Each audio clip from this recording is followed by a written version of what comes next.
चलिए question number 2 देखते हैं, ठीक है।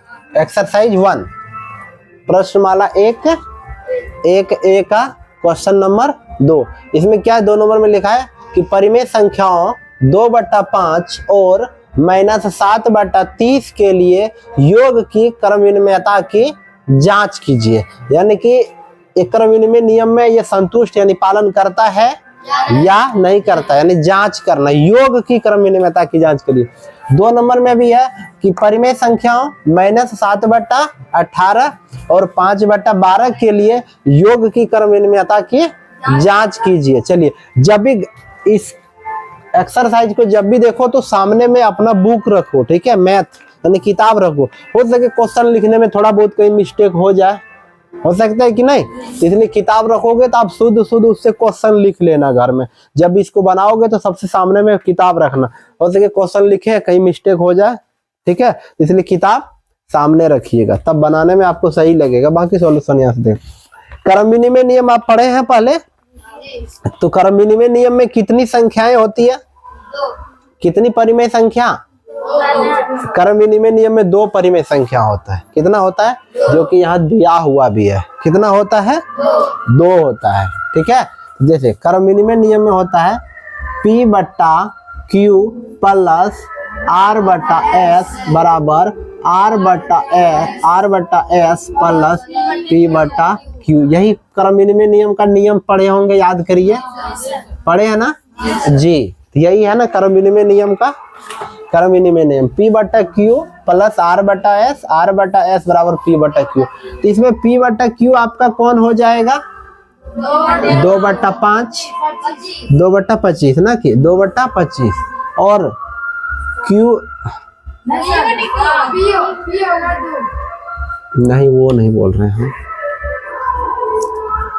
P/Q कौन हो जाएगा आपका 2/25 और R/S कौन हो जाएगा -7/30 हो जाएगा, कोई दिक्कत नहीं। अब चलिए जो जहां है उसके मान को रख दीजिए। देखिए अब P/Q लिखा है ना पहले, तो हम लोग लिखेंगे क्या 2/25, कोई दिक्कत इसमें नहीं। फिर क्या प्लस में R/S, तो R/S की जगह पर क्या लिखेंगे प्लस -7/30, कोई दिक्कत नहीं। फिर -7/30, आपकी R/S ना लिखना है, तो -7/30 प्लस और फिर 2/25 यहाँ लिखाएगा आपका।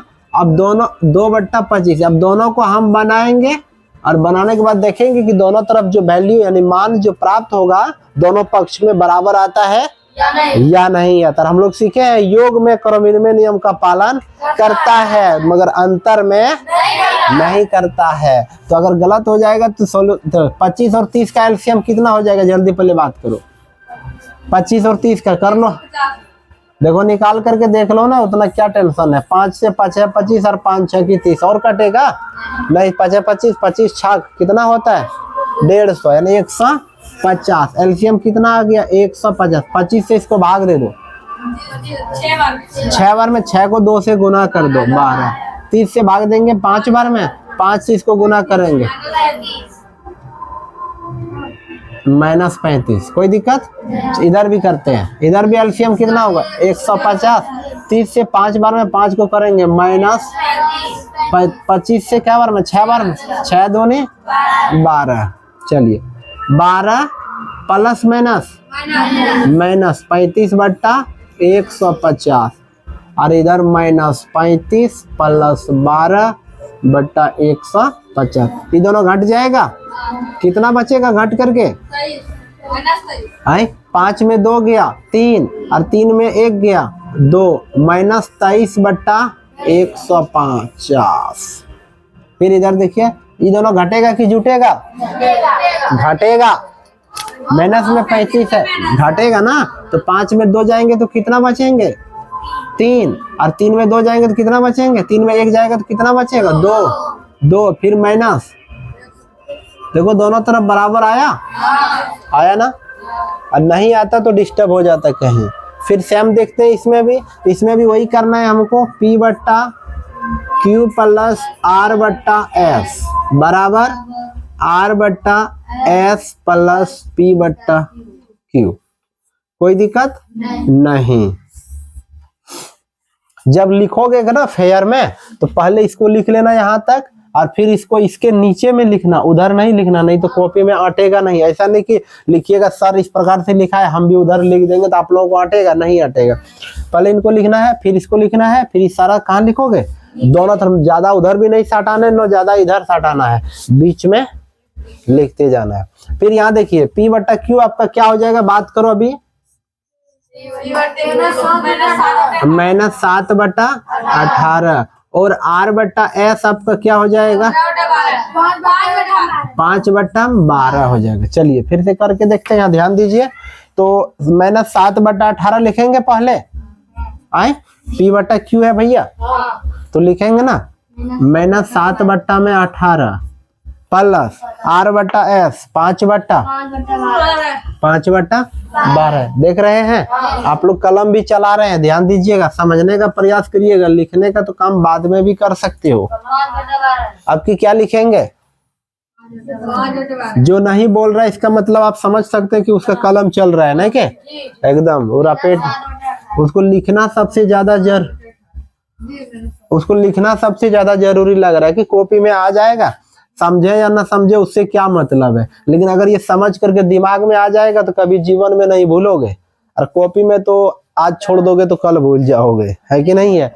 इसलिए प्रयास करिए समझने का। इतना बारीकी से बता रहे, पहले तो इसका कॉन्सेप्ट बताया गया है, एक्सरसाइज शुरू करने से पहले उसका कॉन्सेप्ट यानी उसकी भाषाएं जो भी था वो सब क्लियर है। इसके बाद हम लोग एक्सरसाइज पे आए हैं और इतना अच्छी तरह से बता रहे ताकि आपको समझ में आना चाहिए, नहीं आए तो पूछ लिया करो। 18 और 12 का एलसीएम करेंगे कितना, 36। सही बता रहे हैं ना।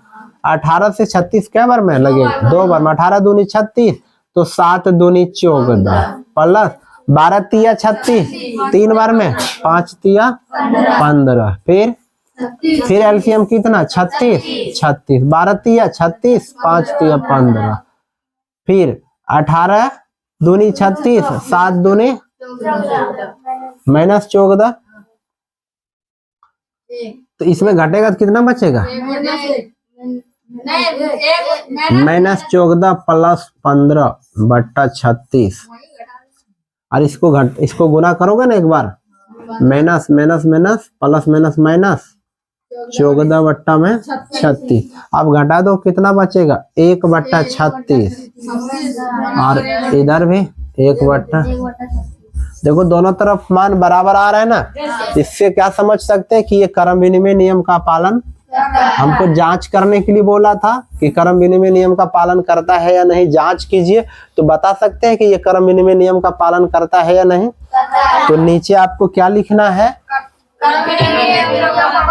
करता है, सबसे लास्ट में लिख देना है क्रम विनिमय नियम का पालन करता है, ऐसा लिख पाओगे। चलिए ठीक।